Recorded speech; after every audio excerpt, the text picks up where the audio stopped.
नमस्कार प्रिय भक्तों, कैसे हैं आप लोग? सब लोग बहुत अच्छे से होंगे। तो चलिए आज संकटा माता के व्रत की पूजन विधि बताएंगे और संकटा माता की कथा कहेंगे। तो चैनल पे नए हैं तो सब्सक्राइब कीजिएगा, लाइक कीजिएगा, कमेंट्स में जय माता की जरूर लिखिएगा।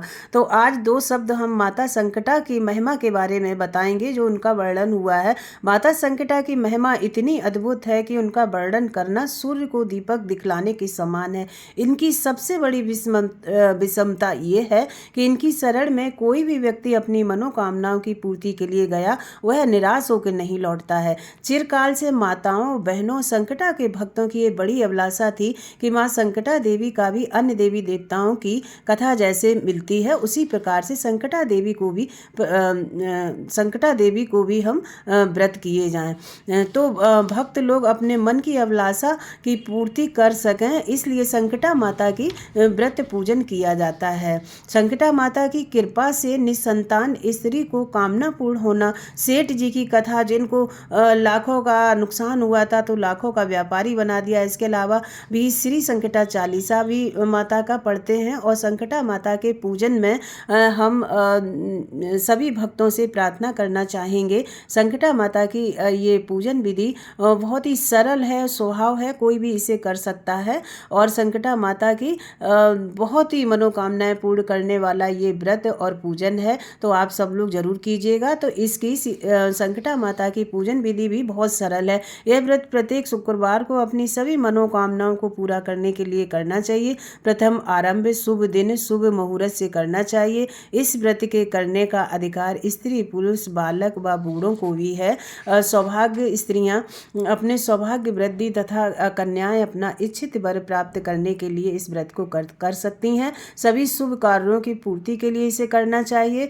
छात्र तथा छात्राएं विद्याएं प्राप्ति के लिए इस परीक्षा में पास होने के लिए निश्चित रूप से करें। सभी प्रकार के रोग शोक और एवं सभी आपत्तियों को दूर करने के लिए संकटा माता का व्रत ये बहुत ही उत्तम है। कथा पूजन सबको अवश्य करनी चाहिए, इसका फल शीघ्र प्राप्त होता है। प्रातः काल या सायंकाल स्नान करने के बाद शुद्ध वस्त्र पहनकर कथा सुननी चाहिए। यदि कोई मंदिर संकटा देवी का है तो उसी मंदिर में जाके पूजा अर्चना करनी चाहिए। नहीं है तो अपने ही मकान में पीढ़ा या चौकी पर जल से पूर्ण कलश रखकर उस पर श्री संकटा जी को स्थापित कर धूप दीप माला पुष्पादि से आह्वान कर पूजन कर शांति चित्त होकर कथा श्रवण करनी चाहिए। भोग के लिए चावल का चूरा या आप पेड़े भी ले सकते हैं। आप दही पेड़ा भी माता के पूजन में ले सकते हैं। मीठे कोई भी मिठाई हो सकती है। मीठे फलों में सेब केला संतरा अनार इत्यादि जो भी मिल सके अर्पण कर सकें। माता को अनार बहुत प्रिय है। इसके अतिरिक्त कच्चा नारियल बहुत प्रिय है माता को।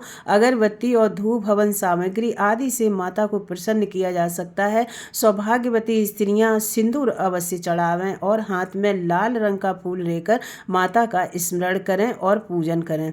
तो ये थी पूजन विधि। अब कथा को आरंभ करते हैं। तो श्री संकटा माता की कथा। एक बार श्री नारद जी महाराज भ्रमण करते हुए मृत्युलोक में आए। यहाँ पर आने के बाद सारे नगर में भ्रमण करते करते एक निर्जन स्थान में गए। वहाँ पर उन्हें एक देवी जी का मंदिर दिखलाई पड़ा।